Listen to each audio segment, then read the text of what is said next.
Olá, meus amigos, muito boa noite. Eu sei que você está muito cansado com a prova que você fez hoje para policial da Câmara dos Deputados, mas nós seremos breve, dando o gabarito de penal e processo penal. Evidentemente, é uma mera opinião que nós temos a respeito do que virá no gabarito, mas é algo que você já pode aí ter um parâmetro acerca de quantas questões você acertou. As provas de penal e processo penal foram provas muito tranquilas. Muitas questões foram dadas para o candidato, aquele que estudou minimamente conseguiu responder um grande número de questões, uma outra questão um pouco mais difícil, que precisava de um aprofundamento maior, mas no geral uma prova muito tranquila para aquele que estudou pelo menos razoavelmente para este concurso. Nós vamos começar a resolver essas questões, mas eu digo que não necessariamente a sequência que está na minha prova é a sequência que está na sua prova. De maneira que eu vou ler a assertiva e pode ser que o número da questão não seja adequado ao seu número, mas pela redação da assertiva você vai conseguir identificar o item do qual eu estou falando. Então nós vamos começar julgando aqui a questão de número 94, assertiva 94, que diz o seguinte: o fato de um indivíduo retirar sorrateiramente de uma bolsa a carteira de outrem, sem o uso de força ou ameaça, configura a prática do crime de roubo. Errado, isso é elementar. Nós temos aqui um crime de furto. Quando não há uso de violência, grave ameaça ou recurso que dificulte a defesa da vítima, o crime será de furto quando ocorre a subtração. Item, portanto, errado. Questão de número 95. Um servidor que durante seu expediente receba equivocadamente de uma transportadora uma encomenda que contenha um aparelho eletrônico destinado a outra pessoa que não trabalha naquela empresa e se aproprie desse aparelho, mesmo ciente de que tal bem é proveniente de transação comercial legítima e não lhe pertence, responderá por crime de receptação. Item errado também, nós temos aqui o crime de peculato mediante erro de outrem, artigo 313 do Código Penal. Lembrando a você que o crime de peculato admite aí a apropriação tanto de bem público quanto de bem particular que esteja sob a custódia da administração pública. A questão deixar claro que quem praticou a conduta foi um servidor, temos, portanto, o conceito de funcionário público sendo aplicado aqui, de maneira que o item está errado. Próximo item. Paulo e João foram surpreendidos nas dependências da Câmara dos Deputados quando subtraíam carteiras e celulares e bolsas de pessoas que ali transitavam. Aqui a redação está um pouco apagada na minha prova, mas você tem a redação completa aqui. Paulo tem 17 anos e teve acesso ao local por intermédio de João, que é servidor da casa. Com base nessa situação hipotética, julgue os itens a seguir. Poderá ser dispensado o inquérito policial referente ao caso se a apuração feita pela Polícia Legislativa reunir informações suficientes e idôneas para o oferecimento da denúncia. Correto. Se nós tivermos a instauração de uma investigação no âmbito do Poder Legislativo e os indícios de materialidade de autoria estiverem presentes, é possível o oferecimento da denúncia sem inquérito policial, já que o inquérito é um procedimento dispensável. Próximo item, questão de número 97. Se uma das vítimas for idosa, as condutas praticadas por Paulo e João deverão ser enquadradas em tipo penal específico previsto no Estatuto do Idoso, afastando-se a incidência do Código Penal. Item errado. O Estatuto do Idoso prevê crimes que são praticados em relação à condição de idoso. Não foi a situação que nós tivemos aqui. Nós tivemos a subtração de alguns bens dentro da Casa Legislativa e, eventualmente, a vítima pode ser idosa, o que não significa a aplicação do Estatuto do Idoso dispensando o Código Penal. Evidentemente, o Código Penal será aplicado. Se a conduta for de furto, teremos a aplicação do artigo 155 do Código Penal. Então, item falso na questão de número 97. Questão 98. A conduta de João se enquadra no tipo penal de apropriação indébita, uma vez que ele subtraía os referidos bens, valendo-se da facilidade que lhe proporcionava sua atividade profissional. Item está errado. Se houve esta subtração e o sujeito se vale da facilidade que a sua atividade profissional lhe traz, no caso sendo servidor público, ele responderá pelo crime de peculato furto e não pelo crime de apropriação indébita. Ainda mais que a apropriação indébita não traz o verbo subtrair. O verbo subtrair, se fosse a conduta praticada por particular, seria crime de furto e não a apropriação indébita. De maneira que nós temos aí a questão de número 98 como errada. Questão 99. O fato de Paulo ser inimputável impede que se reconheça o concurso de pessoas no caso narrado. Item errado também. O fato de nós termos um crime praticado junto com um menor de 18 anos inimputável não impede a configuração do concurso de pessoas se, por exemplo, for um crime cuja qualificadora diga respeito ao concurso de pessoas. O crime de furto, por exemplo, ele tem a qualificadora do concurso de pessoas e se houver inimputável praticando a conduta junto com maior de 18 anos, a qualificadora incide. Item, portanto, errado. Questão 100. Tendo sido surpreendidos em situação de flagrante impróprio, Paulo e João devem ser encaminhados à autoridade policial para a lavratura do auto de prisão, devendo o juiz ser comunicado no prazo de 24 horas para, se presentes os requisitos legais, convertê-la em prisão preventiva. O item é falso, tendo em vista que esse flagrante não é um flagrante impróprio. O flagrante que está previsto aqui é o flagrante próprio, que diz respeito àquele que está cometendo a infração penal. Temos, portanto, um flagrante próprio e não um flagrante impróprio, como está escrito na questão. Questão 100, portanto, item errado. Questão 101. As medidas socioeducativas aplicáveis a Paulo incluem a advertência, a obrigação de reparar o dano e a prestação de serviço à comunidade. Item correto. Como aqui nós temos um crime cometido sem violência ou grave ameaça, o ECA vai prever estas medidas, que são as medidas de advertência, obrigação de reparar o dano e prestação de serviço à comunidade. Item correto. Em relação aos crimes previstos na parte especial do Código Penal, crime de abuso de autoridade e ao que dispõe o Estatuto do Idoso e a Lei contra o Preconceito, julgue os próximos itens. A sanção penal em abstrato prevista para o crime de abuso de autoridade consiste em multa, detenção ou perda de cargo e inabilitação para o exercício de função pública. Item correto. São essas as sanções previstas na Lei de Abuso de Autoridade para quem pratica o crime de abuso de autoridade. Próximo item, questão 103. No que se refere ao crime de abuso de autoridade, admitem-se as modalidades dolosa e culposa. O item é falso. O crime de abuso de autoridade só é admissível na modalidade dolosa. Não existe modalidade culposa para o crime de abuso de autoridade. Item falso. Questão de número 104. O agente que retardar ou deixar de praticar indevidamente ato de ofício para satisfazer interesse ou sentimento pessoal cometerá o crime de abuso de autoridade. O item está errado.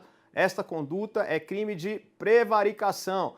Temos então a conduta daquele funcionário público que pratica, deixa de praticar ou retarda ato de ofício para satisfazer interesse ou sentimento pessoal. Item, portanto, errado.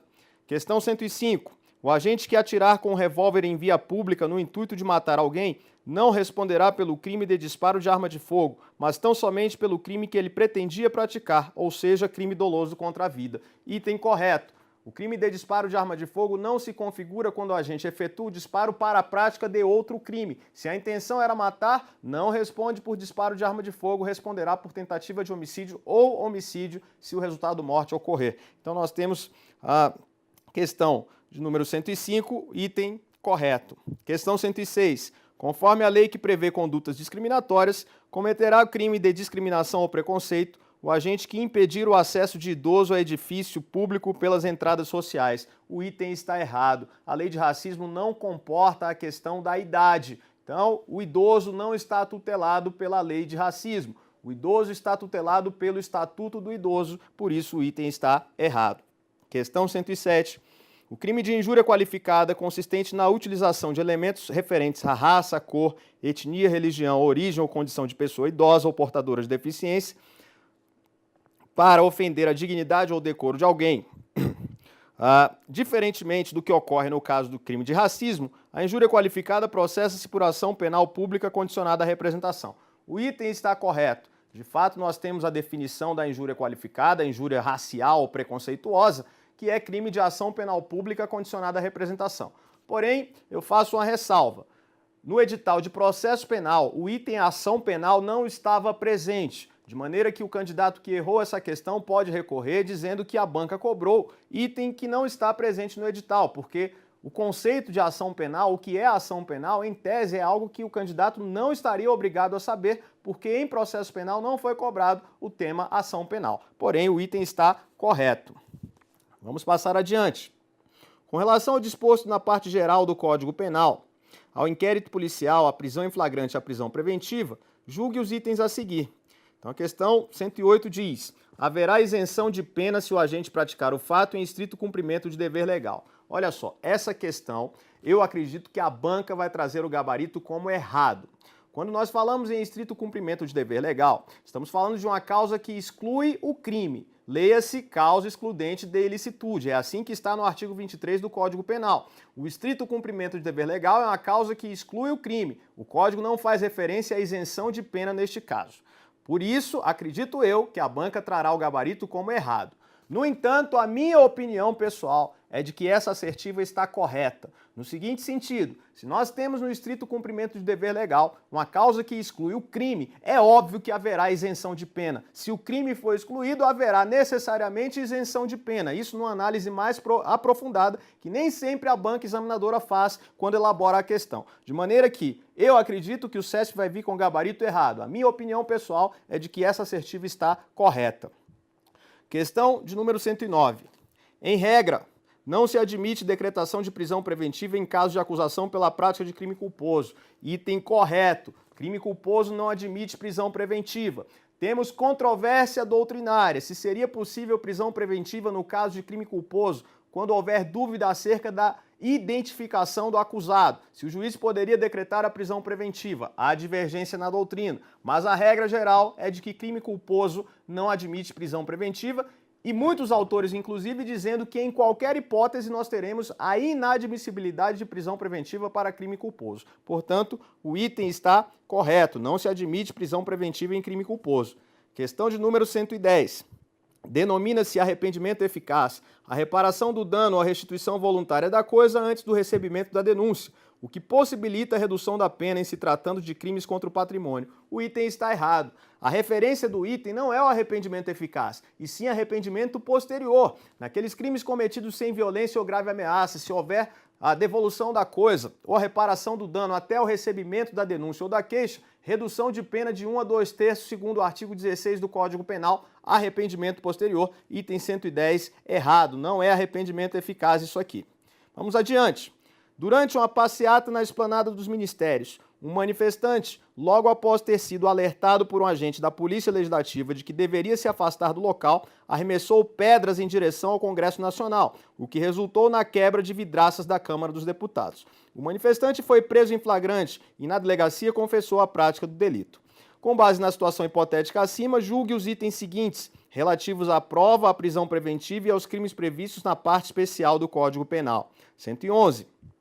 Dada a confissão do manifestante perante a autoridade policial, a realização da prova pericial torna-se prescindível. Não é verdade. O artigo 158 diz que nas infrações que deixam vestígios é indispensável o exame de corpo de delito, não podendo supri-lo a confissão do acusado. Mesmo que nós tivermos aí a confissão, mesmo que nós tenhamos a confissão do acusado, será realizado o exame de corpo de delito, ele é indispensável. O item, portanto, está errado quando diz que a confissão supre a ausência do exame de corpo de delito da prova pericial. Item errado. Questão 112. Por ter acarretado a quebra das vidraças, o manifestante deve responder pela prática do crime de dano qualificado, uma vez que o crime foi praticado contra o patrimônio da União, sendo a ação penal, nesse caso, pública incondicionada. Item correto. Dano contra o patrimônio da União é dano qualificado com pena mais alta de 6 meses a 3 anos de detenção e também a pena de multa. Só tome cuidado com a coisa. A questão faz referência à ação penal pública incondicionada. Mais uma vez eu faço a ressalva. O edital de processo penal não cobrou o tema ação penal, de maneira que o candidato que errou esta questão pode recorrer, dizendo que a questão abordou o tema que não está no edital, que é o tema ação penal. Porém, o item está correto quanto à hipótese de dano qualificado. Questão 113. O fato de o manifestante não ter cumprido a ordem legal dada pelo agente de polícia legislativa não configura crime de desobediência, uma vez que a ordem não foi emitida por autoridade judiciária, o que constitui resquício específico do tipo penal. Item falso. A desobediência se configura mediante ordem emanada de qualquer autoridade. Não precisa ser a autoridade judiciária. De maneira que não é elementar do tipo que a autoridade judiciária tenha que emitir a ordem para o crime de desobediência, podendo ser qualquer autoridade. Portanto, questão 113, item errado. Questão 114. Como para o crime cometido pelo manifestante se prevê a pena privativa de liberdade máxima não superior a 4 anos, a prisão em flagrante não poderá ser convertida em prisão preventiva. De fato, a pena máxima que nós temos aqui é uma pena máxima de 3 anos. Seria importante para o candidato resolver essa questão, saber a pena do crime. A pena máxima do dano qualificado é uma pena de 3 anos. Tendo em vista que a pena máxima é de 3 anos, este crime não admite prisão preventiva. Não é possível, portanto, a conversão da prisão em flagrante em prisão preventiva. O que deve fazer o juiz aqui? Conceder a liberdade provisória com ou sem fiança, conforme o caso. Então, o item correto, não é possível a conversão em prisão preventiva no dano qualificado. Questão 115. No que se refere ao inquérito policial e à prova criminal, julgue os itens subsequentes. Admitido pelo juiz, o assistente técnico, que poderá ser indicado e pago pela parte, terá este acesso ao material probatório no ambiente do órgão oficial e na presença do perito oficial. O item está correto, corresponde à redação do artigo 159, parágrafo 6º. De fato, o assistente técnico, para elaborar o seu parecer, ele pode ter acesso ao material onde foi feita a perícia. E isso no cartório judicial e na presença do perito. O item está correto, perfeito aí, artigo 159, parágrafo 6º do CPP.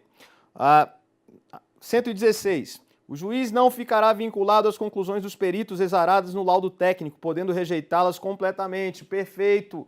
O artigo 182 do CPP diz que o juiz não ficará adstrito ao laudo, podendo aceitá-lo ou rejeitá-lo no todo ou em parte. Se o juiz quiser rejeitar completamente a perícia, ele está autorizado pela lei. O item, portanto, está correto.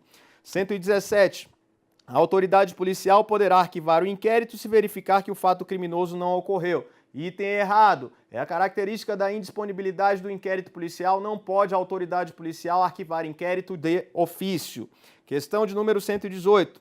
Ainda que o contraditório e a ampla defesa não sejam observados durante a realização do inquérito policial, não serão inválidas a investigação criminal e a ação penal subsequente. Item correto. Princípios do contraditório e da ampla defesa não são exigidos no inquérito policial, de maneira que, se não tivermos a incidência destes princípios no inquérito, serão válidos o inquérito e também a ação penal subsequente, perfeitamente. Então, item correto. Questão 119. O indiciamento no inquérito policial, por ser uma indicação de culpa do agente, poderá ser anotado em atestado de antecedentes criminais. A partir do indiciamento, poderá ser divulgado o andamento das investigações com a identificação do provável autor do fato. Tem várias coisas erradas nessa assertiva. A assertiva é errada. Primeiro, o indiciamento não é uma indicação de culpa daquela pessoa que está sendo investigada. Nós temos aí, por enquanto, a figura de um investigado. Ele não é considerado culpado. A própria Constituição diz que só é considerado culpado quando há o trânsito em julgado da sentença penal condenatória. Então não temos aqui no indiciamento uma indicação de culpa daquela pessoa, sendo que o indiciamento também não autoriza a publicidade do inquérito policial. Se houve indiciamento, ainda assim, o inquérito continua sendo sigiloso. Portanto, o item errado aqui, o item 119. E o item 120, para a gente fechar, diz o seguinte: é possível que, na falta de perito oficial, a prova pericial seja realizada por 2 pessoas idôneas, portadoras de diploma de curso superior, preferencialmente na área objeto do exame, nomeadas pelo juiz da causa. Perfeito, item correto aqui, assertiva 120, correta. O CPP prevê a necessidade de um perito oficial para que tenhamos a realização de uma perícia, mas, se não tivermos perito oficial, 2 peritos não oficiais podem realizar a perícia, sendo que eles têm que ter habilitação técnica preferencialmente relacionada à natureza do exame. Não há esta obrigatoriedade, o CPP diz preferencialmente, logo o item está correto. Eu desejo para você boa sorte, espero que o gabarito venha de acordo com o que nós previmos na nossa análise e desejo a você que tenha uma ótima notícia quando pegar o gabarito oficial e comparar com a sua prova. Agradeço pela sua atenção, até a próxima.